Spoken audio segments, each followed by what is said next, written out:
Kulandira kudomvera pano ndi pa Nyasa Voice Box. Cholinga cha Nyasa Voice Box ndi kupereka mpata kwa Malawi kuti kulankhulapo pa nkhani zokhudza ndale kuyendetsa bwino kwa dziko komanso utsogoleri otsatira bwino malamulo kuno kwathu Malawi, mosaona chipani, mosaona nkhope, mosaona mbali. Pano tabwera ndi mkulu wina amene akufuna apereke uthenga kwa Boni Kalindo, the DC, president wa Malawi First, the people first, kuwafunsa kuti kodi Boni Kalindo nchifukwa chani mukunena kuti achakwera atule pansi udindo ngati kuti voti taponya kale. Titikale modzi kuti ndimvere mkulu amene kuti akuti chani, ndipo akamaliza timati musangochoka mutiuze maganizo anu in the comment section below pompano pa Nyasa Voice Box.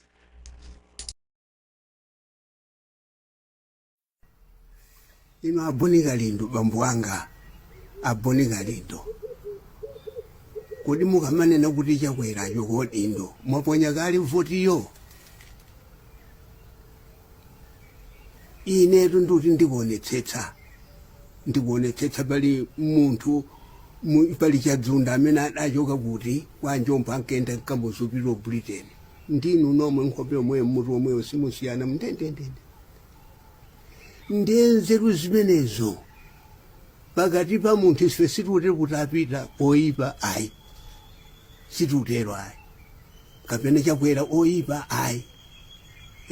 Zonse zitikuona malamulo fuko lamulo lililonse lili mpokomera lili mpoyipira. Tsono ino mukatenga gulu kuti ayi basi amene atulire tu dindo pansi mwaponya kale kulipo amangu tulo dindo pansi voti yosapona. Ndiye bambo anga chimene ndingakuzeni mukudziwa kuti moto akamati Malawi kumene kudachoka Malawi mukudziwa moto amene ndikothene ndi wakhanda ndiwo kamati kutu ndi amati Malawi wa amenewo. Tsono inuyo mundimvetsa chisoni pena pake bambo, kundimvetsa chisoni.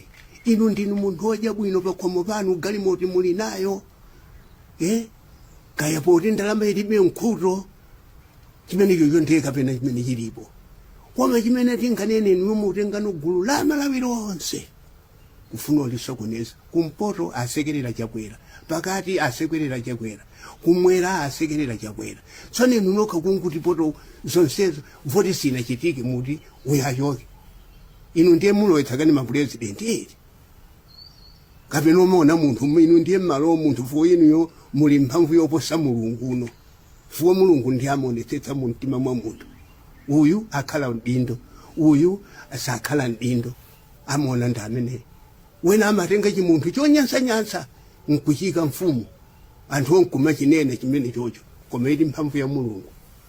Tsono inu mukanenano zanu ukatenga gulu nditu ndi nyumba dera anthu aja mukhala nochetewa ndikuzada anthu aja mukhala nochete muofesiwa amene aja wena ngachakwera mmene muti mama wena ngachakwera koma osanena kuti inuyo pakali panopa kuti inu mudzingu kuti mukakhala aya amene ochensi ndindo aya amene ocheti atule pansi kodi voti yo mukachita ndaka zanu ndana anu nokuti achoke kuti ngandawesewa Malawi muno voti tusina chitike koma inuyo muli pakati potani koma funa ofotokoza kuti voti imeneyi yatani mwachita kale.